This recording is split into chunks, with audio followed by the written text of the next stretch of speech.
There was no collusion. No collusion. There's no collusion. There's no collusion. Where is the collusion? The question that's plagued the Trump presidency since day one. I want to find the collusion.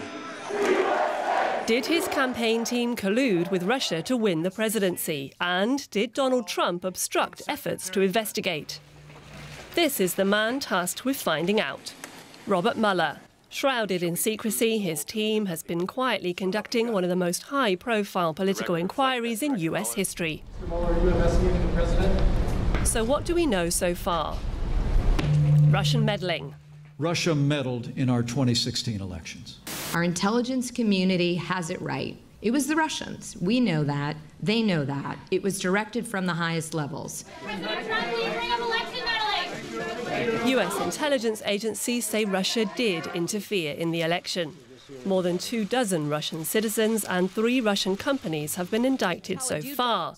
They're accused of using online campaigns to sway voters and hacking into Democratic Party emails. So what about Trump and his team? One by one, members of his inner circle have been swept up in the investigation. Lock him up!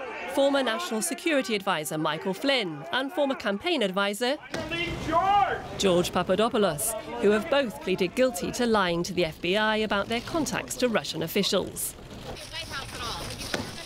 Former campaign chairman Paul Manafort, convicted of tax and bank fraud. He was also found to have lied to investigators. He now faces a lengthy jail sentence. Roger Stone, former presidential campaign advisor and longtime Trump ally. I will not testify against the president. He's accused of making false statements to Congress and witness tampering. And Trump's former lawyer Michael Cohen, jailed for 3 years on separate campaign violation charges. He's since admitted to lying about a Trump business deal with Moscow. In damning testimony before Congress, Cohen claimed it was Trump who instructed him to commit those violations and to lie about them. I am ashamed because I know what Mr. Trump is.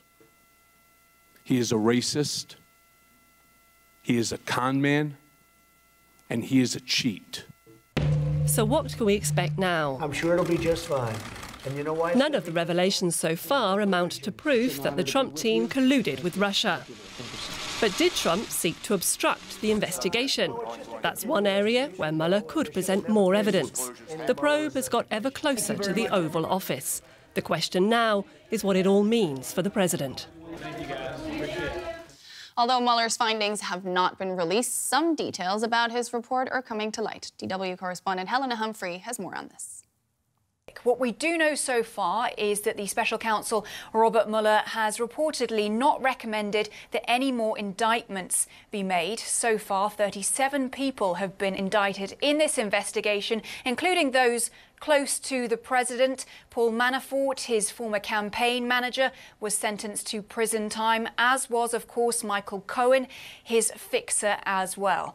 Now, not since the Watergate scandal has the American public been so mesmerized by an inquiry of this sort. Certainly, the president and other high-ranking Republicans have called this a partisan probe. They've said that it's a witch hunt. And even if no criminal wrongdoing is exposed in this report, what may be exposed are misdemeanors, which the Democrats may then further investigate. So although this has been a long process and the report now has finally been handed in, it's expected now to be a far lengthier process.